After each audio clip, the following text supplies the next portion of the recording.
Hey, we started a podcast. Yeah, Philly G, because they know who I be. The King of Kings. I'm back. What it do, people?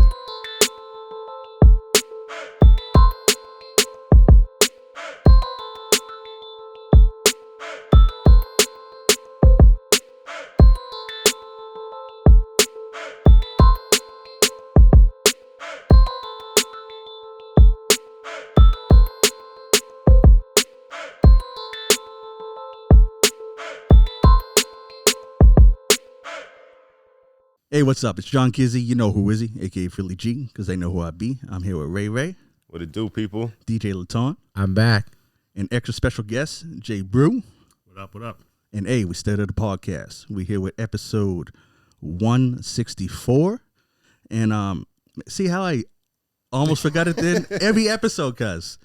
When Alley Cat was here and said she thought it was a bit I'm putting on. Pretending I forget. But no, I forget every single time. Anyways, we're here with a local legend, J-Bru. What up? Respect. J-Bru and sent us some tracks that was on his upcoming album March, right? Yep. They got a date in March or No, it's gonna be March, April. Yeah. cool. Yeah. And It's almost ready. man, they high. Thank you, bro. Yeah, and I only sent you guys what we had mixed partially, but there's some other ones. Yeah. When I get them done, I'll send them to you. Oh, before absolutely, this, yeah. absolutely.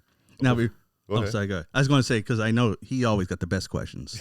That's why. Save it for later. I always let him lead with the Yeah. questions because I'm always a freestyle. I just come out and just say whatever is at the top of my head. And the first thing I want to ask, I don't know if you can reveal it yet, but Party All the Time. Mm-hmm. Who's that talking at the beginning? That's Death Row Records Nocturnal.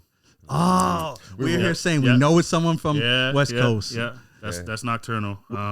You had me thinking it was Trey D from the Yeah. You know what I Yeah. mean? No, man, it's geez, I've had that collab on lock for probably like 7-8 years. Yeah. And we just got together, did the track. I actually didn't finish my part yet. He just hit me with that, and I was like, I sent him the beat. It was Chris Knox made the beat originally. Okay. That new one's K Fresh Beats. Oh, okay. He just knocked it out of the park. Yeah. And we all love that old Eddie Murphy song. You know what I mean? My girl was Yeah. 25. Yeah, So I was yeah, like, yeah. okay. So my version is just a little more grimy, and it's gonna be cool. Chad's gonna shoot the video. Nice. Nice. It's gonna be nice. Yeah. Yeah, I like that one. And another one that stood out to me. It's funny is because you said, these are new tracks. And I was listening to one in the video. I was like, how do I know the words? And I was like, because you performed it at Gus's Pub. Right. Yes. I was like, how do I Was that know Nobody this? Cares About Me? Yeah. Yeah. That's the video that's Yeah, coming out exactly. next You week. see the video? You see Yeah, the so video, right? it's only been like 3 shows now, but I've been performing it. Yeah, I was like, I know this song. Yeah. And I was surprised because at the Gus's Pub, I was turned up a bit. I was like, me too. man, I pay better attention when I'm turned up than I thought because I was like singing along. I was Yeah, like, man. shoot, proud of myself. I remembered, You notice that. You're the first one to say that, so you notice when the song goes out now, you'll know some of the words. Yep, already do. Love that one, man. The beats is on point, flows on point, lyrics on point. Like I already told you, side praise, man. That song hits you right here, man. Any father that listens to that is going to be like, Yeah, and it was unintentional. The way I wrote it was just, every dad, whether you're fighting with your baby mom or you love your baby mom or just everything's great, everything's not great. There's every piece of little, father in that song. So when I was writing it, there was no intention to like go at baby mom. It's not about that. I think I said that in the lyrics. Yeah. I was like, I'm just praising dads, bro. Like, and some dads are trying and they're going through hard shit in life. There's dads that are doing great, dads that aren't doing great, but as long as you're trying, bro, it's, that's Absolutely. And like you said, and now no this to the baby mamas, right? But in today's information age with all these memes and stuff, you always see the strong mothers. You always see them bringing up the moms, but you don't see enough love to the like. There's lots of good fathers out there, But here's the thing: everyone today thinks everything's a knock on someone else. Like I'm guilty of it too. I'll see a meme on Facebook about fuck the baby dad, and I'm like, I'm not that type of baby dad, so why am I getting offended by that? Yeah. And I find especially when you celebrate a dad, bro, or like Father's Day comes. How many times you see a mother? I post every year, and I don't do it to be a dickhead, but I'm like, here come I'm the father and the mother, but you're really not. Yeah. You can never give a fatherhood experience. I don't care. I've taken heat for that. I might take more heat from like the feminism community and shit, but you can't teach my son Levon, his mother Michelle, great mom. She can never teach him how to be a father. I can never teach him how to be a mother. She gets some experience from both of us. So. No, and you want to know what's funny? There's going to be things that are going to be missed. Yeah. You know what I mean? Because you don't have the same experience. And whether it's a father, whether it's a father or a mother, like if you're raising that kid by yourself, like all praises to you. It's just you just cannot teach the other side of that coin. Right, you know what right. I mean? Like it's just do the best you can, raise that little child to be a good person, and that's all you can ask for. But yeah, you're absolutely right. From my standpoint, that's where the song came from. Was like I was seeing stuff like that, the memes and the stuff, and I'm getting offended. I'm like, man. But there's good dads out there. There's sometimes there's bad dads that are trying to be good. Yeah. So for me, the praise was just like everyone deserves a raise. Let's put our cups up for all these dads, man. Yeah, because there's a lot of them doing you the best didn't write they can. it in a way that was like offensive to the opposite sex or the other partner in that relationship. You wrote it as this is a praise to 100%. for a subject that doesn't get a lot of attention, right? Right, 100%. And I know everyone goes through shit too, but if anyone can say some bad shit about the co-parenting, whatever, like I'm good now, but I've had some my days, like I could really write a vicious song if I wanted to. It's not about that, you know what I mean? Like, yeah. Especially I don't want to write a song my kids are going to see in 10 years. And Exactly. Wonder why I'm hating on the mom and, you know what I mean? Like, yeah. Yeah, I love that because a lot of things one thing that society got to learn is that you don't got to put someone down to lift other people up. 100%. And just because you're lifting somebody up doesn't mean you're trying to put no one down. 100%. That's like I said, every year I post that. There's a little meme I post every year just saying, here comes the mom saying, like, Happy Father's Day to me. I'm the dad. Yeah. I'm not saying to be a dickhead to them. It's just you're not the dad. You're a great mom. Good. Yeah. Thanks. You're doing it by yourself. But if I had my kids and the moms running around, I would never post on Mother's Day. Yeah. And say the same thing. And I think that's where the sensitivity comes in of just today. It's not a generation thing because it's not just young people. I see 55-year-old women posting. Oh yeah. After dad. I'm like, that ain't about that. So. Well, in the end, we all have to realize that these kids grow up. Internet is a track record of everything you've ever done. Yeah. Yes. I'll tell you guys a fun fact. It ain't a fun fact, but it's a fact. Me and Levon's mother was going through some stuff, and we were in court fighting for custody and stuff like that. And I turned down a book deal, bro. Yeah. Like over $200,000 advance. Yeah. But they wanted my story, and I didn't want to put my story out there with my name. Yeah. For my son to read. Yep. Thoughts I had about his mother at the time, or stuff she might have been doing allegedly. I have to say that, you know what I mean? But I could have pulled my whole story out there. Yeah. I got there I had a manager. I had a lawyer look through the paperwork, the contracts. I was about to go fly to Toronto to sign the papers, and 2 days before I chickened out. Yeah. And I just didn't want my son to be 15, 20, read this book. Yeah. And because they wanted to push it. They wanted me to go through the States, do all this promo and press. Yeah. And I was down for it at first, and I thought about it. I was like, man, but I asked them if I could write it anonymously and just be the spokesperson. Yeah. Everyone's going to know it's my story. Yeah. But they wanted me, like the J-Bru, to be the face of it. So I just had to turn it down. But, and that's the whole thing. Like, like you said, that's I don't want my kids morals and principles, right? Yeah. Morals and principles. 100%. Yeah. Job of a parent to, protect their kids, right? 100%. And I've never spoke ill about his mother and even my other kids. Around them, you know what I mean? We're all human. We all had our moments. Yeah. I'm sure they talked with me too, but I don't do that shit in front of the kids, man. Never did. And you have an interesting dynamic with your son because he's an artist as well, right? Yeah. So you're getting to watch that development of the younger generation kind of coming up through the game. Like, what is those proud moments that you get to experience through this process? Man. You know what? Every moment's been proud. Like, the real big one for me was him winning Video of the Year at the ANSMA Awards. And I won the ANSMAs. I never won Video of the Year, mind you. You know what I mean? So he's 7, 8 at the time, actually. And we're in the chairs, and I'm not being a pessimist, but I'm there like, he ain't winning. The video was dope. We went to Toronto. We filmed it with a real good, director and stuff. So, I mean, he deserved to win. But in my head, I'm like, it's the ANSMAs. They want to promote the gospel-y and the... no offense to ANSMA, but I'm saying they have a crowd, you know what I'm saying? Yeah. And, boom, they're like, Video of the Year, Levon Prince. I went. I stood up because my legs didn't work.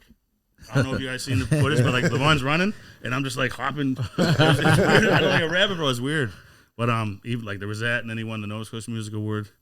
But it's not even the winning. Like even just him coming to me, he's always beatbox. He makes beats. He DJs. He draws graffiti shit. Like he was born into hip hop. It's weird. You know what I mean, to see it because I've never pushed him in any of that. Yeah. You know what I'm saying? But he was like 5 years old, and I was making a beat just for my next album coming out, and he was like, Daddy, I love that beat, whatever. He's like, can we make a song? And I went, you want to make a song? Yeah. So that was like going through some kiddish type beats. We wrote a song, he recorded it in like 2 hours, and then boom, they want to do more. So we did the album. Yeah. You know, then he was like the youngest kid ever to put out a commercial release, and then he's winning awards and was like, nice. We didn't see none of that and we did it. I did the first song just to do it, to make him happy. Played it for his mom, played it for people, it was cute. And then now he's like, he's morphed into like a serious artist. Yeah. Nice. You know, like he sits down with me and like he'll watch a video on YouTube and he wants my approval. Because he's growing now, he's 10, so he's like feeling a little young buck now, so he's all about bars now. Oh, so he's like, oh damn, I'm not even feeling this guy. Or like when Kendrick and Drake was going on. Yeah. He was like, it was like the Pac and Biggie. He was all Kendrick. Yeah. You know, I mean, I couldn't play Drake in my house, bro. Like, my 10-year-old was like, don't play that, Daddy. You know what I'm saying? Like, he was all about bars, so he's just, to see like the artistry of him being so young. Yeah. It's dope, obviously, and I say to him all the time, if he wants to quit tomorrow, like that's fine with me. He did what he did.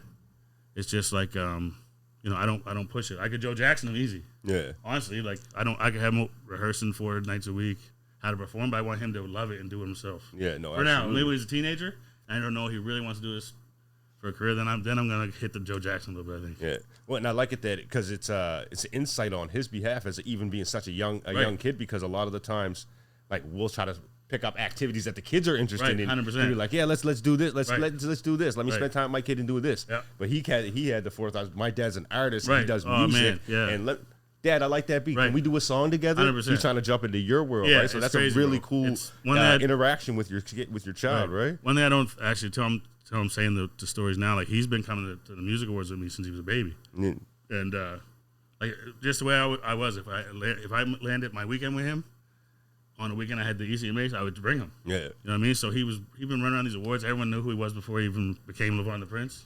So once he actually started rapping stuff, it made it even bigger. You know what I mean? Like he's like, man, we got up to ECMAs and PI 2 years ago, and he had people come to him. Like honestly, I'm not even being a weirdo, bro. He had more people come to him than I did, like legit. And I haven't been to ECMAs like 5 years, but I still, when I go, it's like, oh, J-Bru. You know what I mean? And there was like little kids chasing them, and like there's an old lady that she was like a part of like a kids music group or whatever, and she was like, oh, she wants to get on a song.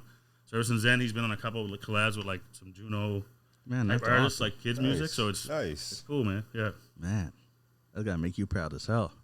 He does, man. He does. That's why I say it's, you know, if he wanted to quit tomorrow, I'm like, cool. Yeah. You know what I mean? I can see where his career could go. Yeah. So I'd be a little disappointed, but at the end of the day, it's his journey. You know what I mean? Yeah. Well, and it shows that it's really cool that you get to explore your passion, and he's passionate about it together, right? So you guys got to have that dynamic that a lot of people don't necessarily have with their kids, but that 100%. I'm passionate about the exact same thing you're passionate about. And to see, honestly, that him, you know, and like I said, I don't push too much on him, but like he'll come to me with songs, and I'm like, how did you hear about, you know, 30 Express? Like, what is going on? But he's all about bars right now, so he likes punchline. So he's really into New York, that New York style, like Griselda type stuff. Yeah. You know what I mean? And it's just funny because he's the softest little, nice little kid. But he comes around, he's like, bar, bar, bar. He's spitting these bars, right? Or he'll hear something on a song and be like, that was weak. You know what I mean? Like if they're doing a multi-rhyme or something, he's like, he should have said it this way. I'm like, nigga, you're 10. Like, what? You know what I'm saying? But it's good because when he was 6, I was writing all his stuff. Yeah. Now he's getting into it now where he wants to sit down. He wants to write it. Yeah. Or like, okay, Daddy, help me multi that or something. Like, yeah. So it's cool. Now he's in that mode where even like his next album, he's gonna have like at least 3 or 4 of his beats are gonna be his beats. Yeah, man. Right? Nice. Which, aside from like, I think there's lots around, but I think aside from Swizz Beats' son, I don't know many kids that young that are producing and rapping, and you know what I mean. That's amazing. So get him to know all levels of the business. And I told him, I said, you put these on the album, and one of them he didn't really want to. I said, nah, bro, like put it on the album because when you go do your interviews, you do your promo, that's you. Yeah. You put that out, like. You know what I mean? That's maybe something might come off of like a movie, with songs or something. So, you know, it's cool, man. Yeah. What's the biggest lesson you hope he gets from being in this industry? Just to keep your eyes open, you know, and you know, and I'm always gonna be there to protect him, but I don't want to always protect him. You know what I mean? Like I came into this with, you know, thank God I had help with like Class 5 and people like that looked over me, but I jumped through hurdles and made a lot of mistakes too, but. I think with him, with being so young, I've already had lots of people come to me for deals and wanted to bring him down to Atlanta and do this certain thing, but there's always a catch. You know what I'm saying? So if I wasn't around, I don't know, like, no disrespect to his mother, but she might have jumped the chances to go on the trip. Yeah. Where I'm like, this is a shady business thing. Yeah. You know what I mean? But So I get excited, and then I dig in. Yeah. And I'm like, okay, but you're trying to do that.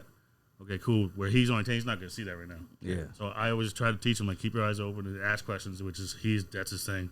He needs to know the ins and outs of everything. Yeah. Like, why is the paint gray? What gray is that? Like, is it dark? You know what I mean? Like, he's so analytical. Yeah. So it's cool. It's annoying as a father, but I was also like that as a kid. Yeah. So it's like you're seeing yourself. It's crazy. Yeah. I had teachers. I was a very smart kid, but like in school, some teachers hated me because I asked too many questions. Or like math, I was like, I couldn't tell you how I got the answer, but if you put me on the chalkboard with your formula, I'll answer it in my way, but I couldn't do it your way. Yeah. And teachers, some teachers hate that, and that's exactly how my son. Oh yeah, you didn't show your work. They right? wanted Yeah, right. Yeah, man. that So, was a big hassle. Yeah, man. Still is to this day with the kids. I hear that from my son. Right. And it got to be this way, but he has ADHD too, and he just sees the world different. Yeah. So I try to foster that, just let him be him. You know? Yeah. And where you've been in this game for such an extended period of time, you've had lots of different accolades, performed on many grand stages, lots of albums out. Like, what is some of those lessons that you've learned throughout the industry? For me, it's just to take everything for what it is. You know what I mean? Like if I go to a tour and I have the guys booking the whole tour, like he's booking that for a reason. You know what I mean? He might not be a clout thing, but he's trying to get his business up. You know what I mean? So I mean, what I'm trying to say with that is like I'll go now. I have people say to me all the time, like, why'd you do show Augustus or why'd you do a show there? Like I'll do free shows for people because I respect them and I see what their hustle is. So if I had a guy call me tomorrow from Alberta, which is one of my bigger markets, provinces, I could do a tour there tomorrow for 2 weeks. But if it was a younger guy that was like wasn't sure business wise, I wanted to fuck with him, I'd still fuck with him because I want to see you do good. Yeah, but I think that's also helped me in my career too because people, it's like scratch your back, scratch yours. Yeah, no, absolutely. You know what I mean? So I take shit for what it is, and I know it's a lot of artists that are like, oh, I'll get $1,000 a show. I'm not doing nothing less. Like I'll do a free show, bro. Like I don't care. If I believe in your vision, I see what you're doing, or I want to help, I'll help. You know what I mean? When it goes back to that passion piece that you have for the artistry itself, right? 100%. And it's like I say, it was never money for me. I made good money. I lived off music, man.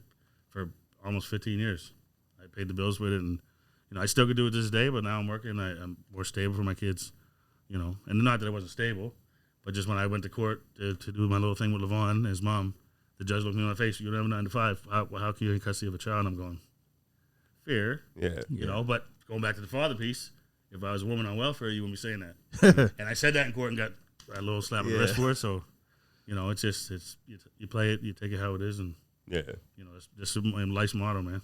Just take the punches and roll. Yeah, that's how I just lived my whole life. And what I noticed about the songs that you sent us to check out for the new album, you go deep, bro. Yeah, you go deep. So like, talk to us and walk us through like where your mind state was at, and like, was that like a therapy technical, like a release for you? Yeah, pretty much. Honestly, it's it's people. We always say, oh, we have people to talk to, and we're men. Men don't always talk about their issues and shit. So that's for real. For me, it's always been music. Going back to even when I did my song "Raining" with Jordan Crocher, like way back. I think that was 2007.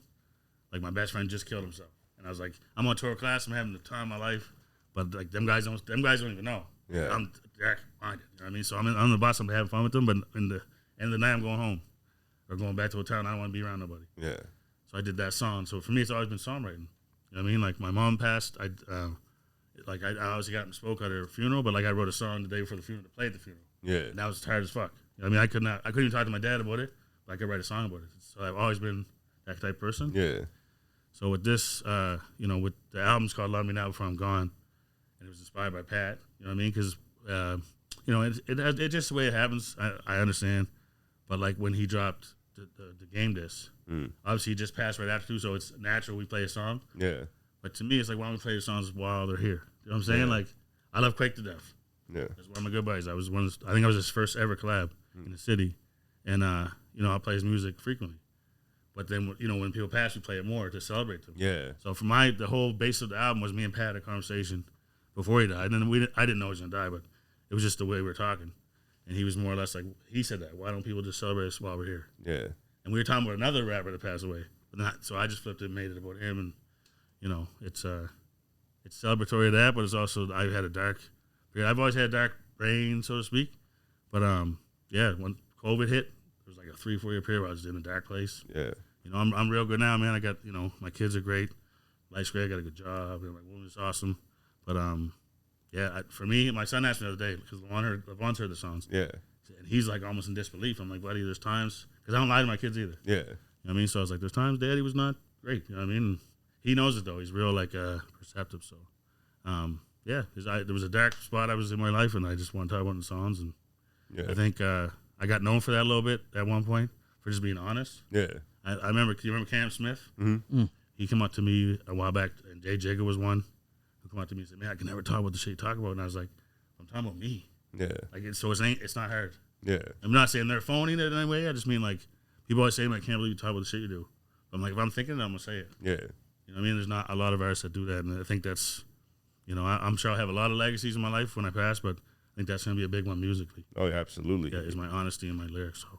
No, absolutely. It's wearing your heart on your sleeve and kind of exposing what those inner thoughts are. 100%. And what I like about it is even when you talk about kind of not keeping anything from your son, is because you're teaching him, one, not to bottle it up, and two, music is a release. Right, 100%. I really like that. Yeah, respect. Thank you. I've been talking a long time. You ask a question.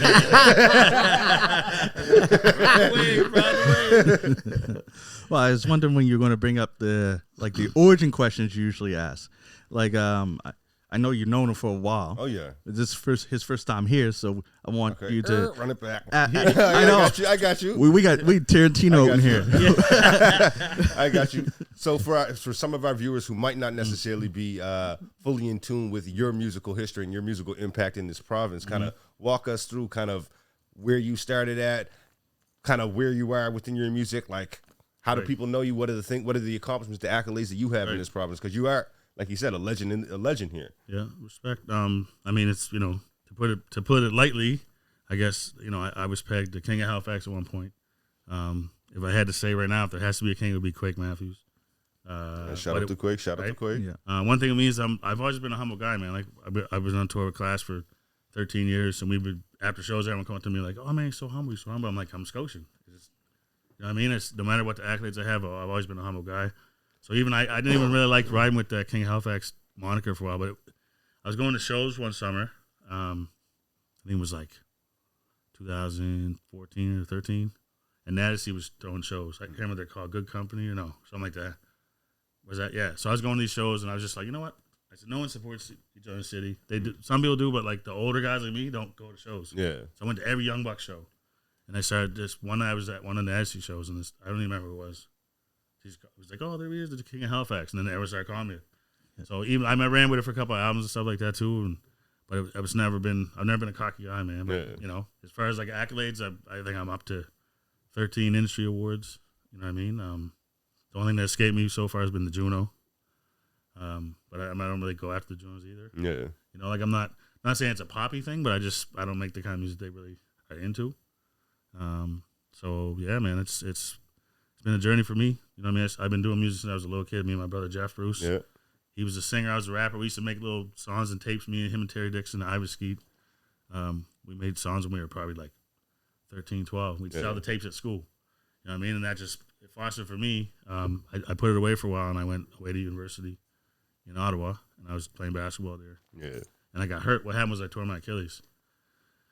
I was DJing, did my thing, made beats and stuff, and then I came home for a summer just to rehab, and I ran to Special K and a couple guys, and they were like, "Oh, what have you been up to? Still doing the music?" I'm like, "Yeah, I'm in the ball. Like I got hurt, so you got to be this guy classified." I didn't know who he was. Yeah, you know what I mean, I heard the name. That's it. And man, I met him on a Friday. Was in his place Sunday recording, and my next album was out like a month later. Yeah, and just sort of took off from there. You know what I mean? And I think I'm on my 12th album now. You know what I mean? And I owe a lot of praise to him because he taught me a lot in the game. But he was also like, he sort of let me be me. Like I was a Half-Life artist for a while. Yeah. I had 2 albums on Half-Life Records. I was his hype man for a little while, me and Mike Boyd. But, there was a time where it was like, I had to clip my wings and fly and be a solo artist, and me and him had that conversation. And, yeah, man, but my first tour after I was touring with him for 13 years was Bone Thugs and Harmony across Canada with them. And the first time I got to see, like, I was spoiled in a way because I have classified crowds. Yeah. So it was always thousands of people. And that, like, obviously Bone Thugs is big, but I mean, my point of that is, like, I was used to classified crowds. and then I went my first tour opening for Bone Thugs, and it was just cool because it was humbling, but it was also like I had people come up to me like, I used to go to class shows just to see you, and now I'm here seeing you like at Bone Thugs. I'm like, you bought a ticket for me, you paid $60 to watch Bone Thugs, but you came to see me. Yeah, you know what I mean? So it's cool to see that type of shit, man. Honestly, I've had a crazy journey. I could write books, to be honest with you, with the shit I've seen and stories I probably have, but it's, I don't want to ruin a bunch of marriages of these famous rappers. I can't tell the real stories, but it's been a journey, man, and I embrace every minute of it, and it's something now. Like I say with LeVon, he's already been touring. He's already got requests for doing movies and shit like that. So it's I'm passing it down. Yeah, you know what I mean, and slowly I can't tell him a bunch of stories, but he always asks me questions. Yeah, so I'm always telling him like, this is what it's like to do on tour. This was like this. So. Hopefully he'll face that someday. Yeah. So since you've been touring for so long, you've kind of accessed so many different probably venue spaces and that kind of stuff. What was your favorite venue to perform at? Or favorite style of venue to perform at? There was we played Cologne, Germany with D12. So it was D12, Royce the 5'9", myself, Class, and I think there was a German artist there too. But it was like this dungeon looking place, man. It was like. It wasn't a bar. It wasn't a club. It wasn't like a Legion. It wasn't a arena. I thought they probably have bare knuckle fighting there or something. And to me, I'm just like Canadian. Like, all I know about Germany is Hitler. Lock, and stock, two right? No, like, bro, for real. So I walk in. I'm like, what the fuck is this place? But then when the show started, like, that was sound check. I'm looking around like, how are we gonna perform here? I'm looking around, and yeah, man, we come out on stage like 4 hours later, and it was insane. Yeah, like one of the best shows I ever had. And like. Canada-wise, I've done arenas, I've done clubs, I've done little Legion type places. Yeah, but like Calgary's always a movie, and probably my best Canadian one though is where's that place? Kelowna. It's insane. It's like Hollywood of Canada. Yeah, like, I don't know the percentage, but I think a lot of people go there to live. They're not from there. Yeah, and they just there to party. They love music, and man, it's insane. Nice. So out of your studio albums, what do you think is your best album? Out of the 12, what's? I want to give the answer every rapper says is my latest one, but I don't. I think the Jason LP, which I put out in I think 2013, is probably my best work. Yeah. As a whole album, I listened to the whole thing. I just said a lot of shit in there that went over people's heads. Because I'm being so serious. Yeah. But I had like some fun songs too and some girl songs and whatever. But there's a few songs in there where I really was pouring my heart out. Yeah. You know what I mean? And I think as a whole, song to song was probably my best work altogether. Yeah. And when I'm thinking about like your career, like you said, where you've done DJing, you've been the MC, you've been the hype man for other folks. Like explain how important stage presence is to a show. Right, because I'm trying to get artists to understand this thing, right? Well, it goes back to me talking about the LeVon shit. Like, the reason I'm not like really booking him studio time and showing him, I'll sit down and show him YouTube videos, but I'm not telling him what to do yet because I want him to love it first. And he does love it, but I want him to be a teenager and really know that's what we want to do. But I'm trying to show him like stage presence is paramount, bro. It's something that I still to this day have people message me. Like I love, not offense to them guys. Class has a great show. But the first tour they did without me, I was getting messages like every 2 or 3 nights. Yeah. Man, like the show was crazy, but it wasn't the same. Like I just added that element to his show. Like I would jump on speakers, rip my shirt off, jump in the crowd. Like, you know what I mean? Like legit. I had Rampage Jackson chain on for no reason. Like where'd that come from? You know what I mean? Like a big not like a chain. Like I don't even know where I got that. I had that for a whole tour for some reason. But yeah, just that presence. Like, it's something when artists say to me like, advice. I said, just get that stage presence. You can't get it if you don't do shows. Yeah. It's the same as when you're recording. There's some kids that I hear them spitting like they're dope, but the songs suck. Not that they suck, but they're just not seasoned. Yeah. Right. Like it's not a braggy thing, but I've been doing it for that long. So if someone sends me a song today and I see, okay, I'll be there Saturday to record it. I walk in, I don't need to look at my phone. I got my verse done. Yeah. And I could probably do it in one take, but that's just they used to call him One Take Tony back in the day. But like that's the kids now, like not kids now, because there's older guys too. But no one prepares before they go in. You know what I mean? There are some times I've sat in the studio and wrote there, but for the most part, I like to be prepared. Yeah, you know what I mean, and that goes back to stage presence, that's studio presence.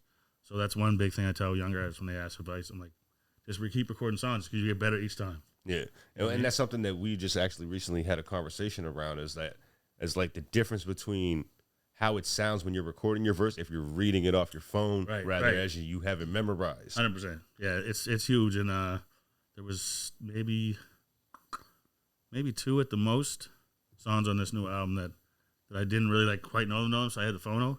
But then like you're just saying shit different. Like the way I say this bar, like da da da da da da, it's gonna be da da da da da, like when you're reading it. So then I hear it now after it's off. So now I gotta go back and do it again. You know, I mean, not everyone does that, but like it's totally different. Yeah. Yeah. And through exploring this craft of being an artist, what has been your funnest experience the entire time? Like going from the writing process to performing to recording to being an artist out there working with other big artists that we would have like grew up listening to their music. Yep. Like, what has been your funnest experience as an artist? Being a dad artist. Yeah, I just embrace it all, man. But I mean, you know, there's times that like I sit down and, you know, like Levon loves hip hop and he's getting into some, you know, I've always listened to old school shit too. So he like listens to some old school shit, but the people, he doesn't know the people. So when I'll explain a story like how like me and Swifty from D12 had a dance battle in the middle of like this big mall in Germany. Like he knows who Swifty is from me talking about him, but like, you know, like he don't realize the impact. I was like me telling you guys, you know what I mean? So it's cool, but you know, I think my best experience has just been performing. You know, I don't love the recording part because I'm too picky, too like perfectionist. Most artists are same as comedians. Listen, the first time I heard myself on a mic, I was like, "Whoa, right? That's what I sound like." Well, even now, like if I play like my older shit, I'm like, "Oh my god!" You know, even Levon is funny because he picks it up. He's like, "Yeah, you sound way better now." I'm like, "I know, thank you for saying that." But yeah, for me, it's the shows and like the stories that I just, you know, I might get old and have dementia, bro, and forget the shit. But for me, like I don't take a lot of pictures either. Like, so for me, it's what I have up here. Yeah, you know what I mean, like I see some artists and I don't knock it at all, but like. Some artists have pictures of every single artist they open for. I don't. If I open for 39 artists, I might have a picture of 3 of them. Yeah. Because to me, it's the memory, or for me, I take the more pride in the fact, like, I can call Swifty and go to Detroit right now and go to his house for Thanksgiving. You know what I mean? Like, so I think I treat those artists like that, so some of the big artists treated me the same.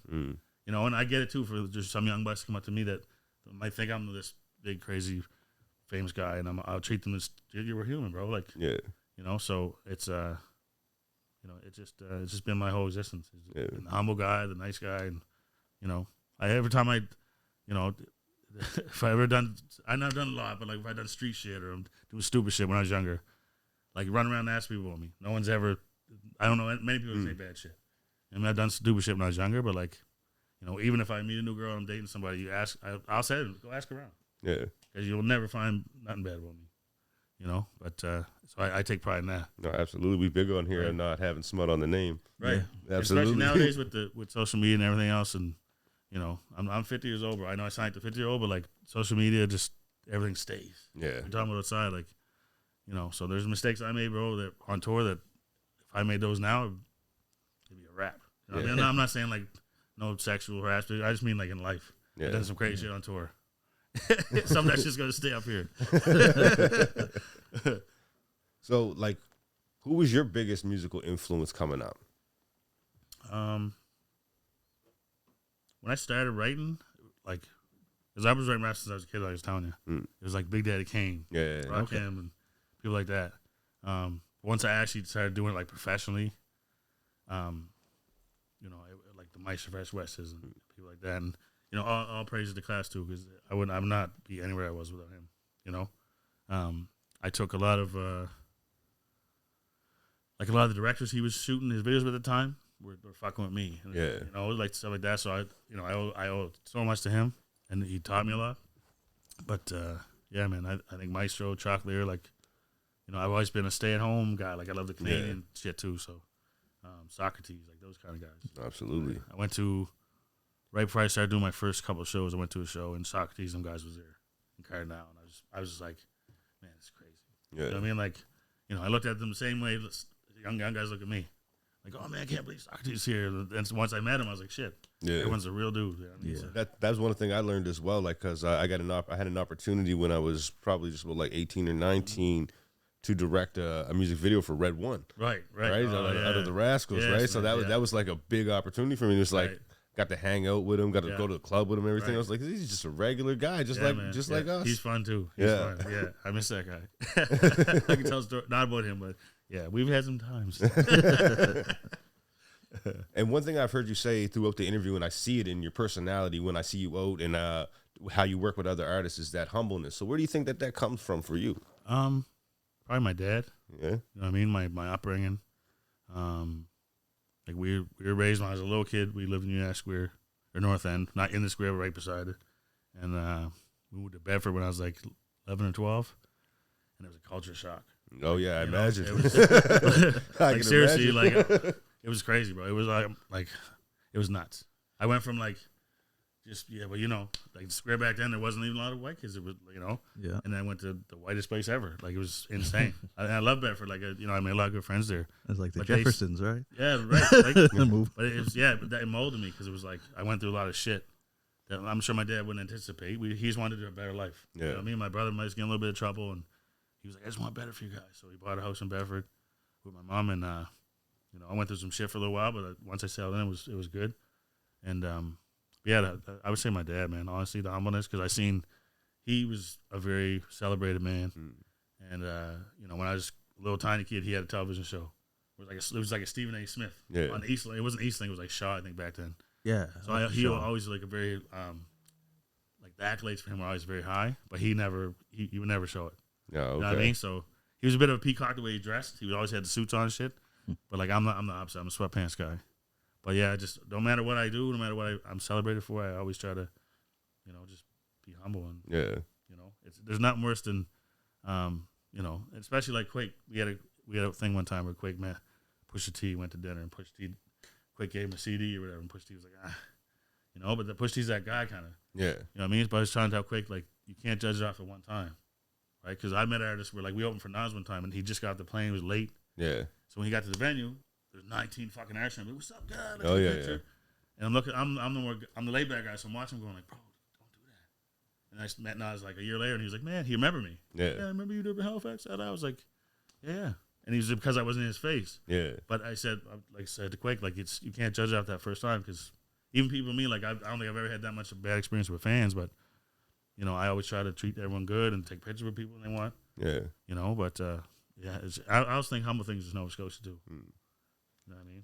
Oh, absolutely. Everywhere I go, especially Canada, like, they're always like, man, you guys are so humble down there, da-da-da. So it's Scotian, it's my dad, my family roots, and, my dad was in a band growing up with his brother, Huey. They were called the Valiants. Yeah. They're like the Motown style. And my grandfather was, he toured with Hank Snow. Okay, so you come from this. Yeah, bro. It's a DNA thing. Like, it's, you know what I mean? Like, he's in the Country Music Hall of Fame for tap dancing. And then his tap shoes are hanging in the Hank Snow Memorial Museum down in Bridgewater or Liverpool. Okay, Liverpool. Okay. Yeah. So it's a family thing. You know what I mean? Nice. You got that. So that brings me right into my next question, because that's what I'm asking you about. What does that word legacy mean to you? Right.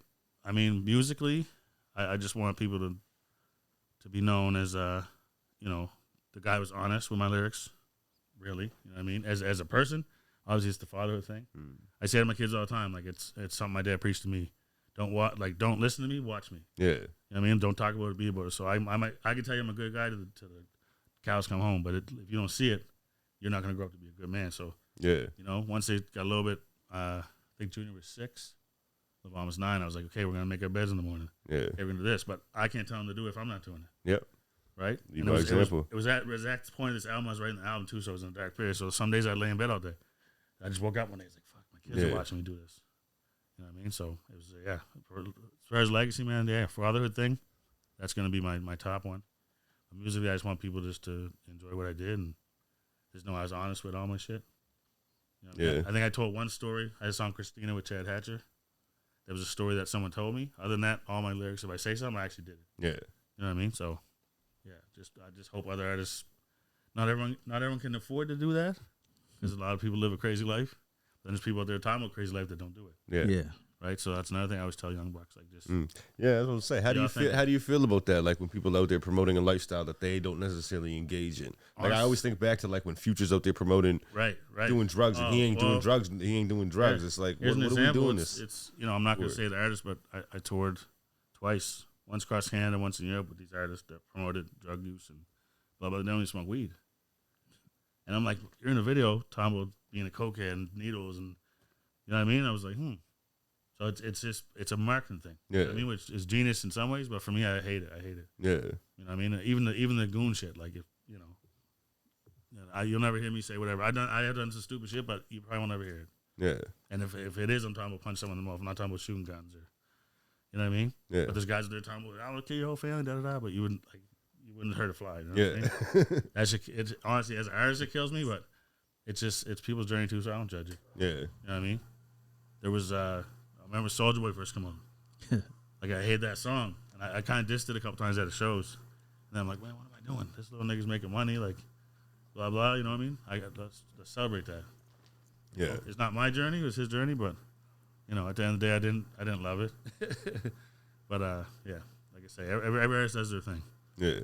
No, and I like when you talk about the legacy piece as well, about that fatherhood piece. That's something that.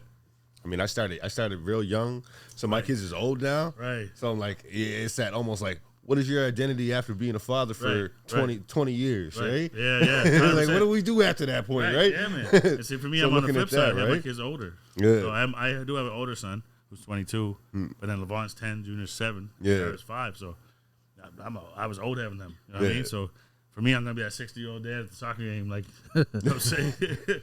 But and my dad was like that. He had my sister when he was 44. Yeah.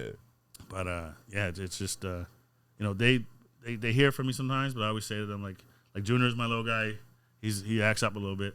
He's a little gangster kid. But I'm always telling him like how you run around the city is how it's incumbent on me being a dad. Like people will judge you. And I remember when I was a kid, I used to hate my dad said that, but now I see it. Right? Like I literally I must have told every girl I was with since I was 16 that I hated the way my dad treated me, and he was abusive, and he was this, blah, blah, blah. And then I went to my dad like 10 years ago, and I was almost in tears. I said, Dad, I love you, and I'm sorry. He goes, what? I was telling everyone you were crazy, you this and that. I go, till I had kids. Yeah. Till I had children, and LeVon running around and me wanting to slap them and sit back of the head in the superstore, right? And he looked at me and he goes, thank you. Yeah. He goes, I never would expect that from you. I said, yeah, man. Like, honestly, so it's for mothers workers out there with multiple kids, I get it. Yeah. Oh yeah. It's all about that growth piece, right? Man. And 100%. I see you getting ready to say something. I didn't want to step on your toes. Firing off, guys. I know. You got the loaded clip. Diddy, man.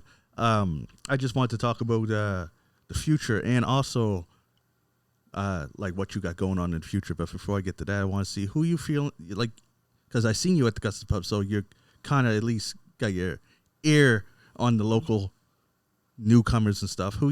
Anyone in particular you feeling? Yeah, I mean, I like a lot of the young bucks coming up. I've seen a lot of them perform, and one of my favorites though is Jigga, but to me he's not a young buck. But he's not as old as us. No, but he's also not considered with the young bucks. Yeah, but he's literally one of my favorites of all time from here to watch. No, he's real seasoned. Every time I see him come on and bless the show, he gets a real hype. 100%. I don't even know half the time. I don't think he's on the show half the time. Right. He just comes in, grabs the mic, jumps on stage, does 2 songs, and then comes back. All right, cool, I'm good. Bro, and it's got the whole crowd hype for a couple minutes. I'm like, all right, let's see you here. The day of Gus's show, the last one I was at, he messaged me like 2 in the afternoon. He's like, bro, we want to do our song on your show. I'm like, yeah, man, whatever. He's like, yeah, because I'm bullying my way on the song. I'm way on to set. Next thing you know, he had a whole set. I was like, yeah. But I would never say no to Muta, man. He's dope. He's a good energy. I think the first time I seen him was, I think he opened up for Tech Nine and Chris Calico. Were they both there at the Dome? Right. Like that was my first introduction to him. Yeah, man. It's like I say, to me, he's not in the young buck category like the Jake Mercer and Breezy and them guys. Yeah. He's a bit older, but he's just been around too. It's a similar Quake, man. Like Quake. I don't know if this story ever come on. I think Class told it once, but I was his first collab, and he sent me. He was like, it was How Famous Days. He's like, yeah, man, like I look up to you. I want to do a song, da da da. And I was like, sure, okay. I said, come down to classes. So me So class is sitting there, and I was like, yeah, I'm gonna be there in like an hour. This little young guy's coming. He's dope though, like whatever. So anyway, class calls me. I was at work. I never got off work yet. He's like, yo, man. I was like, what's up? He's like, there's a little kid come to my door on a bike. He come rolled up a BMX bicycle. I was like, what? He goes, yeah. And he starts describing what it looked like. I said, yeah, that's Quake Man. He goes, what? He goes, he's in elementary school. I was like, he's 14 though, right? Oh, yeah. I said, yeah, he's just a little guy, man. But I said, I'm out. I'm also at work. I'll be right there. Yeah. So I went down there. We did the song. It was me, him, Rocky Ninja. Rocky. I heard that name. I got some tracks with Rocky Ninja back in the day. Right? And but yeah, so we did that song quick, and it was a funny moment. It's just Class's voice too. He was like, "Man, there's a little kid come knock on the door," and he didn't want to let him in at first. And then I was like, "Oh yeah, no, it's the Quake Man." He's like, "All right, cool." So then I come in and Quake's sitting there all nervous on the couch, right? And we did the song, and he stayed after, and we had like a little freestyle Friday thing in the booth. You know what I mean? Yeah, he nice. went and just killed it, and but what I'm saying that is he was 14 then, and he was doing Battles of the Marquee before he was even 19. But he's really a OG legend in the game too. But because he was younger than us, I think a lot of the older guys, not a lot, but like some guys don't look at him as up with us as far as like how long he's been doing it. But he's been doing it sometimes longer than some of us. To be honest with you. Oh, absolutely. I remember when he was still here hustling and grinding, man. Right. And he's still back grinding. when we always used to just freestyle up at the Halifax West and that kind of stuff. Right. Yeah, he was always there. Yep, 100%. Yeah, I remember him at the Marquee battling, and I think Littles was on stage too. Yeah, that was the contest, right? Yeah, and yeah. TC was part of that too. Yeah. I was too shy to get on stage. Oh yeah. But I think I was up there. I think I lost the Ghetto Sox. I think Joey Gangu went up on. He might have went up on stage. Yeah. Me and him were Marvin Upshaw was there. It was up. Man, it was like 20 of us. I think. Yeah, it was dope. Yeah, that was fun times. The old school days of the performance, man. I remember performing at Tribeca, like when I was like 14, 15, I had to have a note in my pocket that I'm allowed to be in here. Like doing that kind of stuff, way back, right? Oh man. I think we had Triple Threat, NEP on the show, Ace Lansky, all them guys and stuff back in the day. Oh, you must remember the days of the Pavilion? Oh, hell yeah. Oh man. I think my first show like in Halifax, it was a pool hall. It became Locust, but it was called something years before. And then my second show was Pavilion. Yeah. And then I was J-Bru, but like I had a group, Blazing Jays. It was me, Jay Busy, my cousin John, who was Big J, and then my brother, Jeff. He went by Ebony. And we did the Blazing Jays thing for like 2 summers, man. We were killing it for a while. And then somebody's working and someone can't go to a show, and now we're all breaking up and stupid shit. But we're all cool now. You know what I mean? But a lot of people don't know that either. That like even before I ever even fuck with Clash, really, I was in a group called Blazing Jays. Yeah. Yeah. And do you still have access to any of that content? Yes, I do. You got to hit him with like a throwback. throwback. I don't know where was recently. Oh, on my laptop. So I was playing something on my laptop. And I had a shuffle on, and then one of the most songs came out. I was like, "Wow, that must have been 1999, I think, maybe 2000." Yeah, yeah. Bars are horrible. But like back then, it was crazy. Yeah, I think all I talked about was being drunk and having a big dick or something. You hear all those shit, it's like fucking, oh man, it's crazy. All I talked was having a big dick and being drunk. And I don't think I drank that much. You talk about rappers with your phone in their song, see? Yeah. I haven't always been this honest. Speaking of that honesty that you're utilizing within this newest album that I'm hearing, right? The newest one that's coming out. And how honest you're being about your emotions and stuff like that. It made me think back to that meme that we always see online about check on your strong friend. Right, yeah. Honestly, so yeah. My question to you is, if you had to give advice to someone who was going to check on their strong friend, what would that be? Go beyond the, are you okay? Everything's cool. You know what I mean? People always will give you a sign, right? So in the song Nobody Cares About Me, actually most of the songs top of 2021, I took a bunch of pills when I fucked up, and I went to the hospital, almost died, and then there was a huge wake-up call. Yeah. You know what I mean? It was like, once I saw my kids again, because like I could have not seen my kids. Yeah. Right? They'd have no father right now. Yeah. You know, so one, I don't think it's the song I sent you guys, but there's one song where I just talk about that. I'm like, this how, if I would have been such a great man if I did that shit. Yeah. Right? They're growing up with no dad, like that. So, you know, for me, it was like I probably gave warning signs. Yeah. That at the time was my baby mom. We were having a conversation, and I think I was saying fucked up shit to her. but like people will say like, you know, check on that strong friend. It goes beyond that. Are you good? Yeah. You know, I might have made a post. I think I did have a friend actually saying, "You're good, bro." So I made a post saying something crazy. Yeah. And I was like, "Yeah, I'm good," but I wasn't good. Yeah. You know what I'm saying, but so they always do that extra step. You know what I mean? Like check. You know, you get that initial like, "Hey, you're good. Like, what's up? I seen your post or seen your text or whatever." They're always gonna say they're good, especially as men. Yeah. Yeah. I mean, yeah. man, we ball our shit. You know, and it just, especially black men, man. Like I grew up, my dad was one of the strongest men I know, but he had a nervous breakdown when I was 13. He had 2 of them, and it was because he was holding all this shit in. Yeah. I didn't know he was Superman to me. And then now I'm seeing him crying on the floor. I never seen my dad cry before. Yeah. I'm 13, going like, "Fuck, this is crazy." Yeah. So in a way, for me, it was like a moment where that flipped me, man. Like even my kids, like I'll tell them shit. Like I'll be honest. Like I'm not gonna say, "Oh, I went and took one pill." But if Lauren asks me, I won't lie. Yeah. But I'll tell them if I'm feeling fucked up one day or whatever, just because it's, you know, and LeVon sees it. And I think I felt that with my dad too. You know what I mean? So it's seeing my dad like that flip my whole mentality to where I just became different than him. I bottle my shit, but now that once I got music, I will never bottle my shit again. Yeah. You know what I mean, I might not overly say something to my woman or to my brother or whatever, but I'll write the shit down in the song. Yeah. You know what I mean? And that's my therapy. Yeah. And I know that anybody that I know who's personally gone through those moments of feeling like suicide or anything like that might be an option, or trying to do something to hinder their own experience, that kind of thing. One of the conversations that we've had in the aftermath of it was always of, this is not going to get rid of the pain. Right. No, 100%. All it is a transference of that pain to the people that love you. 100%. Yeah. Every person around you feels that pain that you felt. Right. Now. Yeah. You know what I mean? So 100%. It's like, yeah, and I tell you, it was open up, talk, don't bottle shit in. Yeah, and we have friends that we can do that with. And for me, it's like my brother, my woman. You know, it's you know, I've had a few relationships in my day, and we're only fairly new, but she's the way we communicate and just the way we talk. Yeah, I've never been this open with I've been with her like maybe 4 months, and I tell her more shit than I told her girls were 7 years. Oh yeah, just because I had that, we had that open communication. But yeah, it's a thing, man, and the bottling up is the worst thing you can do. But we're not taught different, especially, and it's not just a black thing, but really in the black community we don't talk about mental health. Now we're more so better now, but I grew up, I would hear shit about my dad from my grandmother. Yeah. Oh, he'll never tell you this, but, or my mom, he'll never tell you this, but I don't want my kids to go through that. Well, this is it. And we experience it in the neighborhoods just alone. Like even our parents experience it. Like if we grew up in the same neighborhood together, now me and you were beefing, but our parents not known each other for 40 years. We wrecked that relationship now. You know what I mean? And if I've did some dirt in the past and now I feel like I need to walk around with something because I'm paranoid about something. Those are PTSD moments, right? Yeah. I'm reflecting back on past trauma and trying to protect myself the best way I can. 100%. You know what I mean? So like, we all need to be able to explore that and not bottle that kind of stuff up and be able to kind of have these conversations about what's really going on in our life, in our society, in our communities. Yep.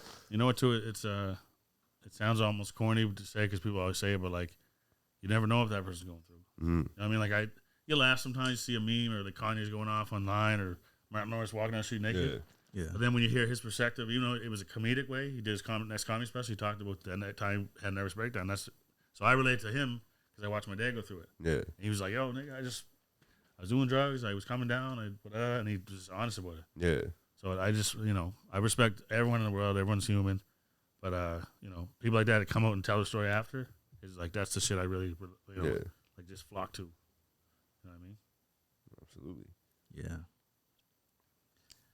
Let's play the game so we can have some fucking fun. That's what I'm saying. We get real serious on it, but like down again. on the real, don't bottle your stuff up. I know. Listen, I'll be at shows. I'm like, I always had the song "Pain," and man, my whole set can be fun as fuck. I'm like, listen, I'm just being honest with y'all. I do this song every show, so if you're gonna cry, go aside. I gotta bring the mood down for a minute.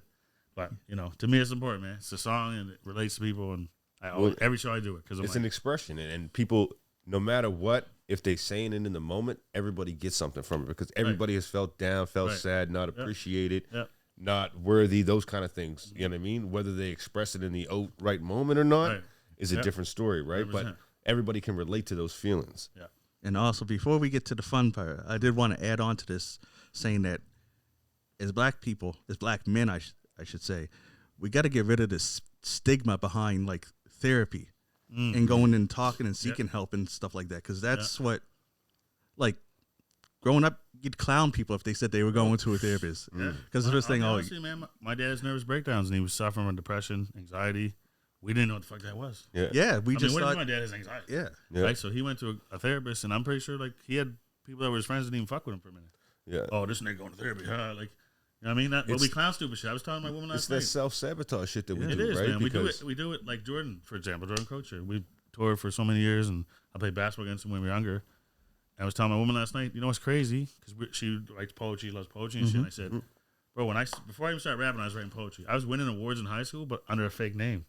You know why I had a fake name? Because I didn't want to get bullied. Yeah. Or people call me an F word, gay. Yeah. And, That's, right? But when I've gone to schools and talked about this shit, and they're floored. What do you mean you get bullied because you wrote poetry? I'm like, you don't know the way we but grew I up. can't express how it was a different time. Yeah. I was a popular kid. I played sports.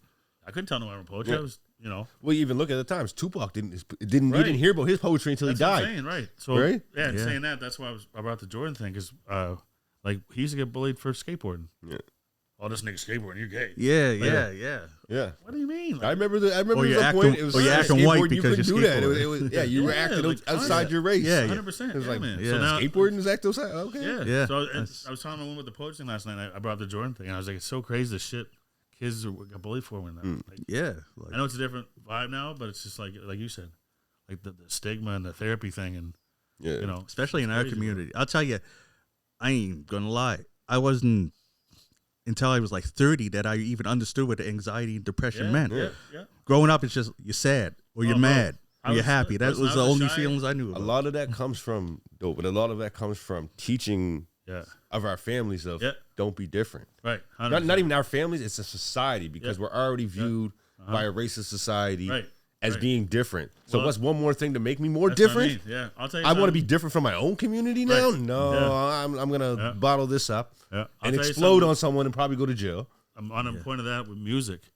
There's one thing that always bothered me was like, I'd be dating a girl where I was like, oh, my dad, like, because I was, like I said, I made a living on it for a long time. I hated telling people's parents. I meet a new chick and I'm going to meet her parents. I'm like, yeah, I'm a musician. What do you play? Nothing. I rap. But I hate saying I was a rapper because all they're thinking was what's on BET. Mm-hmm. Right? This is an old 55-year-old white man. He don't know what the fuck I'm talking about. Yeah. He don't know there's like 9,000 Talib Kweli's. Not saying I'm Talib Kweli, but you know? Yeah. But you can't. So I always hated telling people I was a rapper. Yeah. You know what I mean? And like that whole thing. So it's just. I think there's still elements of that like that in society. There is, you know what I mean? Yeah. Only skate is I'm an artist. Right. Yeah. Because that's essentially what you are, and that's what we all need to understand is that 100%. The hip hop, the way people view hip hop it has like an age limit to end out of. That drives me nuts. Yeah, man. It's like, what do you mean? It's the newest art form of music, 100%. and you guys want to put an age limit behind it, but somebody can do a cover band at 65, and we all go Mick support Jagger's them. 82 years old right now. We're in fucking Germany and Spain and shit. Like Rolling Stones and stuff makes get to sense. performing today in the grave. Yeah. Like, But see, that's one thing that opened my eyes when we went to Europe. crazy. Was they love old school hip hop. Like there's Daz Effects still tours there. Yeah, I don't know how old Daz Effects is, but I'm pretty sure older than me, and I'm 50. You know what I'm saying? So, like, it's just, but it's just appreciated there. and how you feeling about the new resurgence of like Nas, Mobb Deep, Ghostface? Like everybody's coming back out and they're getting the praise that they deserve. I love it, to be honest. And one thing I don't like to like big myself up, but I think one thing that which I've got to talk about the legacy part is for my age, for the rappers that are my age in the city. One thing I have probably above most of them is the fact that I've adapted with each sort of era.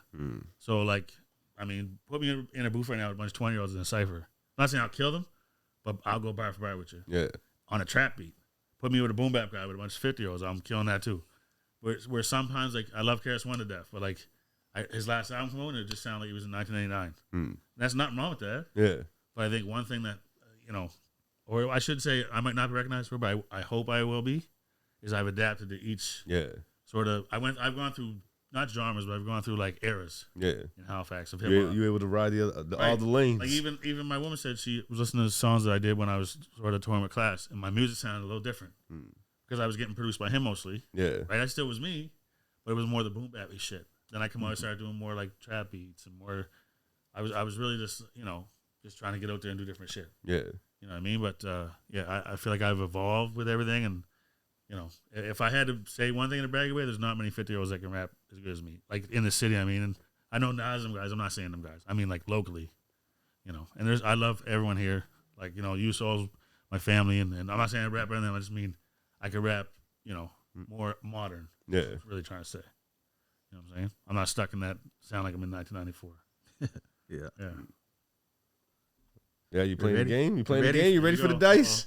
Yeah. Okay. It's time for you to explain the game with no name.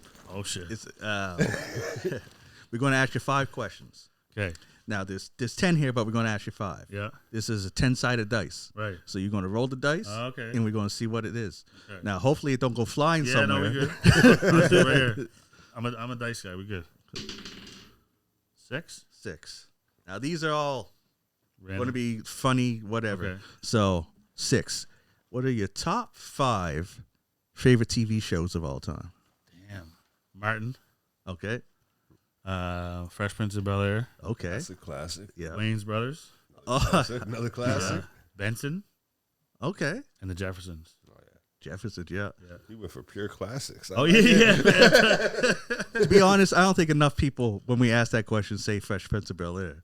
Right. And you know what? Or It's- Martin. Martin. And that's why I say Martin first, bro. Like Yeah. I literally, like I used to do the whole like torrent thing. You know what I mean? Yeah. Yeah. To this day, I have torrents on my laptop. Like if I'm going on tour or go to do a show in Toronto, I watch Martin on the plane. Yeah. Like I just his shit's timeless, man. Like, Yeah. and I love Fresh Prince, and Martin was a whole different beast. You know what I'm saying? Latan, you ever see Martin? I trying to figure out what's Benson. I know every other show. I'm sorry, guys. I know I've been quiet, but I'm just Show to listening. Benson. I don't know his real name, but it was this guy. He was a Fresh Prince of Bel-Air had Jeffrey the butler. Yeah, yeah. Benson Benson was was a a butler. a black butler in a white family. Okay, And okay. he was just a funny, just It was a sarcastic guy. show about the Yeah. butler. Yeah. Oh. It was an older. It was show. older, yeah. I about 8% of people watching probably ain't gonna remember. But to your 20%, go watch Benson. Benson. Cool. I go again. Yep. 1. Top 5 rappers dead or alive. Oh man, Yeah, that's a hard one, boy. jeez, man. Alive for me is Royce the 5'9". Dope. All bars. Yeah, Graph is also since the first time I heard that guy. Also have a collab with him coming up, not on this album, but we'll go for that. Okay. I always been a Biggie guy. I make people mad when I say this, but Jay-Z. A lot of people hate on Jay-Z. I always loved him. Jeez. And then if I had to put a 5th, I would probably put Jadakiss. Jada. Cool. Jada. Yeah. I feel like Jada's the best in NY. Oh, man, he's insane. Honestly, Jada's nice with it. it's funny. Actually, funny story. When he came here, I couldn't go to the show. I had the kids, and I had to sit her back, LeVon loves Jadakiss. Loves him. Right. He was watching him go, with his little noise and shit. But LeVon went to his mother's, and I had my 2 youngest, Junior and Sarah.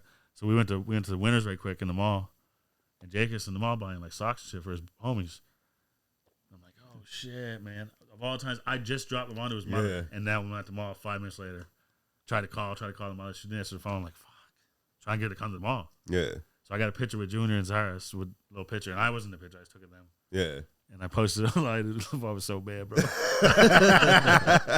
How come they got to meet Jadakiss? I was like, man, I just dropped your mother's. Why'd you have to drop your mother's? I'm like, I'm sorry, bro. But yeah, show it to Jadakiss, man. 2. Oh. Top 5 producers of all time. Oh, man. I hurt so many feelings. Pete Rock, Timbaland, Dre, DJ Premier, and then JD. That's a solid list. But I would put. Who's your honorable mentions? Who's your honorable mentions? Sometimes I flip flop JD with Black Milk, who he's also from where JD's from, Detroit. And it's only because I met him and he toured with me in class down in the States. Yeah, and he was like an understudy of JD. Oh, okay. Right, so he loved Jay Dilla, and he sounds a lot like him, that old boom bappy shit. But I was playing his shit for LeVon the other day actually, and it's so dope. Yeah, very similar to JD, just a little bit like more of a a street sound. You know what I mean? But it's just the boom bap shit with the hard street like samples is dope. Yeah. But shout out to Black Milk too. I haven't seen him or talked to him in years, but I know he's still doing his thing. Yeah. Cool. Dope. 7. Top 5 favorite movies of all time.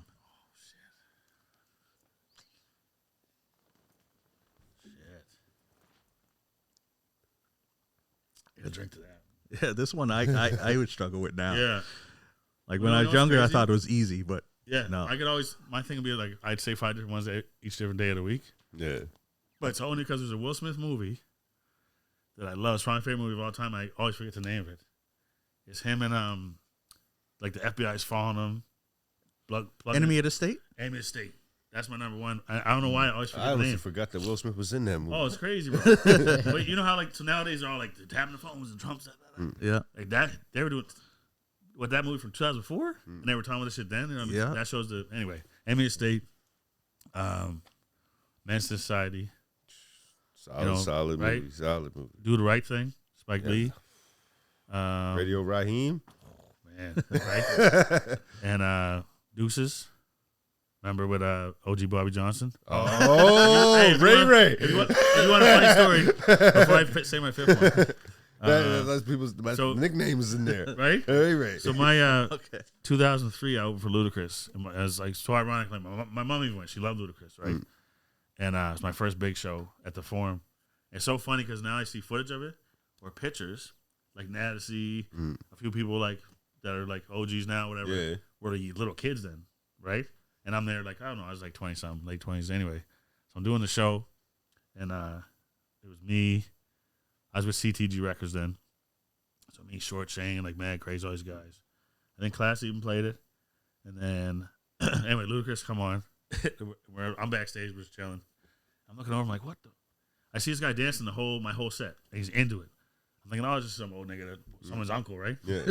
I get backstage when Ludacris is on, and this guy keeps walking back and forth stealing drinks. And I'm like, so I'm a people person. I'm a people watcher, right? I'm like, what is this guy doing? I look like that. I go, I'm sure Shane's with me. Rest in peace. I go, Shane, that's OG Bobby Johnson. He goes, what? No, it ain't. Right? And I'm like the guy, I'm not going to go ask. He right up. What's up, cousin? He goes, man, yeah, I'm shooting a movie here. I went, what the fuck? So we got talking to him. Right? Anyway, it was a great show. We go to the after party at the Marquee. And he comes up to me. He goes, man, you get bitches, bro.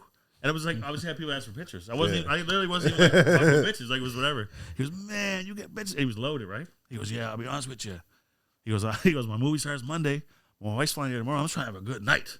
So I took him around the Marquee. We went to like hotel and fucking had a big funny time. And anyway, shout out to OG Bobby Johnson. Nice. But I can't tell the whole story. But it was a fun night. But yeah, so that one's probably 4. Yep. And then fuck. I can't lie, I'm gonna go try to find that movie now. Right? Oh man, I'm telling you, it's so good. And then probably you know what? I love all Training Day. Training Day? I was trying to get Denzel movies, but like solid. I love Equalizer, love like Man on Fire, but Training Day, bro. Just Denzel being Denzel. You know what I mean? Yeah. Honorable mention was his movie where he played Frank Lucas. Was that King of New York? American Gangster. American Gangster. Yeah. Oh, I just watched it the other day. Yeah, I watched that shit. King of New York's Frank White. Yes, Frank White. Exactly. Yeah. But American Gangster. Yeah. Christopher Walken. Yeah. Oh yes, right. Exactly. Yeah. 2 left. One left. Oh, better make it good. Oh. 0. Okay, Was that's that 10? Yeah. Okay, here's it. This is. Shit. I think what you got for me? I think it's the hardest one, especially for a musician. Your top 5 favorite songs of all time. Damn. I probably got 55 of them. Yeah, it's always hard to get it down to Song just Cry 5. by Jay-Z. Okay. I love that song. Song Cry by Jay-Z. The One More Chance remix, Biggie. They Reminisce Over You, P Rock and CL Smooth.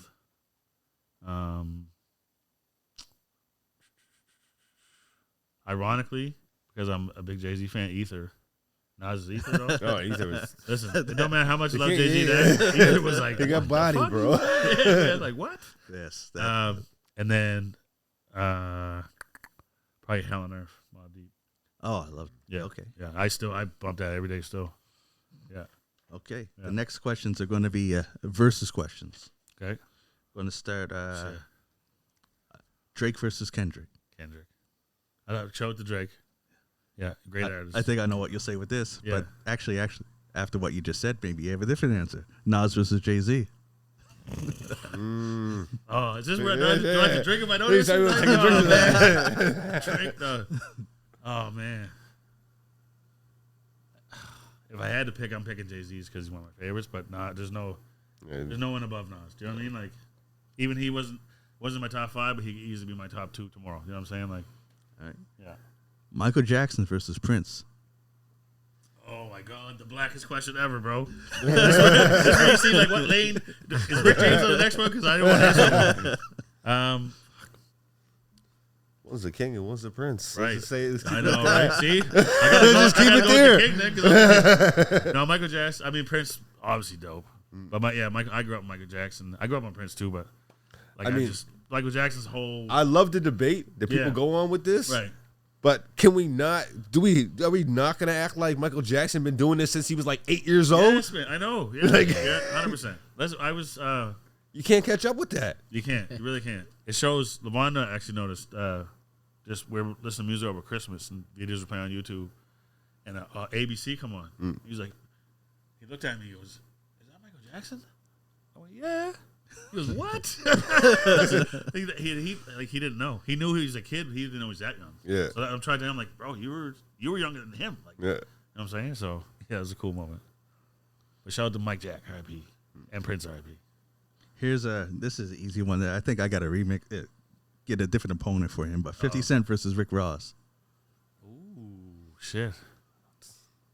No, it's See, harder than I thought. I do love 50, but you know, I like Rick Ross.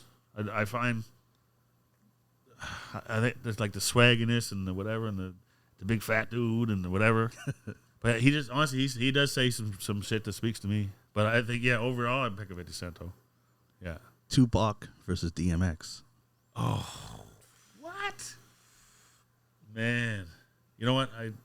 It's not hard for me.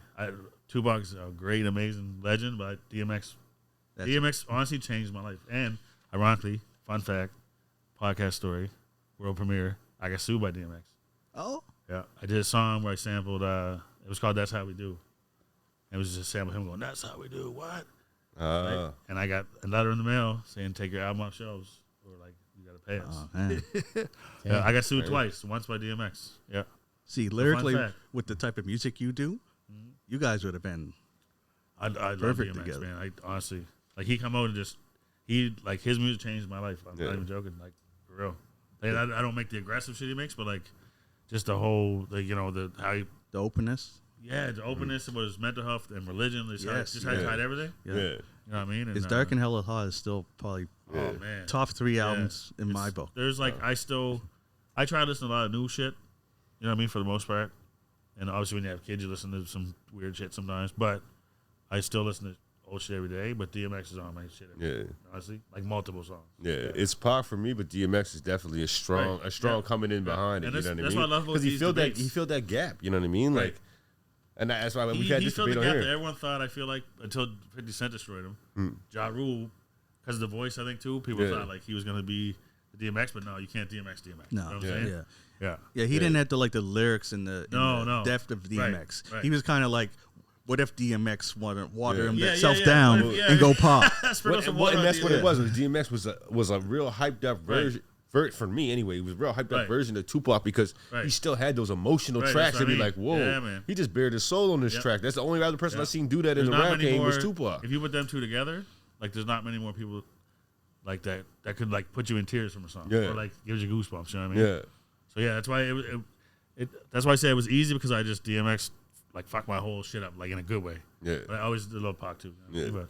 Yeah. I got an older one here that, well, it's not even on the list. Yeah, I don't think any of them was on the list that you was just saying. I was looking, I didn't see them. Rick James or Samuel L. Jackson. The last one. The debate is Rick James or Charlie Murphy. No, I got an old school one. Uh-oh. And it's Big Daddy Kane versus Rakim. Ooh, that's a debate. That's a debate right Because there. you mentioned him earlier. So Right. no, You know what?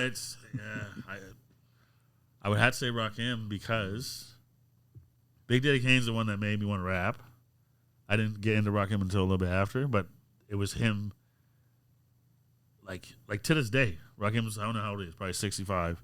That nigga's still spitting. Oh, yeah. You know what I mean? Like, Yeah. I don't know if you saw, like, he did like a freestyle last year on the radio, like, which is more like a young guy thing right now. He went on like Funk Flex or something and just spit over like a Mobb Deep beat, and it was insane. Yeah, I heard he has a new album coming soon. Yeah, so it's just like the way he spits now, even at his age, is like, you know, it's crazy, man. And like you guys heard my darker shit on my album, but like since COVID, I've been writing a lot just more like hard body bars. Yeah. I'll just have fun with it. I was joining groups and like doing battles and shit, and like verse battles, and that's fun to do because I love writing shit like that, and that's more what Rakim is. Oh yeah, you sharpening the sword, brother. Yeah, man. Yeah, you know what I mean, you gotta let them know sometimes, right? Cool. That's all we got for the game. Got any more questions? Well, I know you could go all night, but we ain't got all night.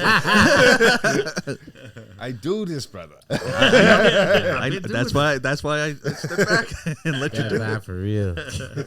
Shoot, forgot Laton was here. I'm just the bodyguard today. Right, yeah. Somebody tries to touch J-Bru and be like, nah. Now you gotta go home watch Benson. Yeah, Google Benson. Cool. All right. Well, it was a pleasure to have you here, man. Thanks, bro. As soon as you lock down the date, you let us know. We'll let the people know. 100%. I'm sure you'll be back. 100%. I'll bring my son back next time. No, absolutely, Yo, absolutely. yeah. That'd be Bring that dope. young king by, yeah. Sure, for sure. Cool. Yeah. Thanks, bro. Pleasure having you. Always. Always, my brother. Do you have anything that you want to promote right now? Any shows coming up? Anything like that coming up? Any videos coming out? Anything like that? Sure. First will be the album, Love Me Now Before I'm Gone. It's a memoir of a dark 5-year period in my life. But it's all honest, it's all from the heart. That'll be online in the stores, online stores March, April. And then I have a video coming out, shot by Chad Johnson, called Nobody Cares About Me. It's dropping next week. It's done now. We're just check it out. putting little primp and propers on the end of it. And yeah, man, it's gonna be dope. You know what I mean? All my shit's different. I'm not like Quake got the Quake Matthews thing. Everything in mine is different. So like my Instagram's the real J-Bru. My Facebook is J-Bru Music. All that shit. Just look me up, man. Google my shit. King of Hellfest. What? Hey, talk that shit. Right? And I could have told some stories, but I didn't. Love you guys. Next time. Next time. Yeah, next time. All right. Well, that's it for this episode. I'm John Kizzy. You know who is he? A.K.A. Philly G, because I know who I be. And I'm here with Ray Ray, Take care of yourself, people. DJ Laton, I'm back. extra special guest J-Bru. Bomba Clot. And we out. Peace.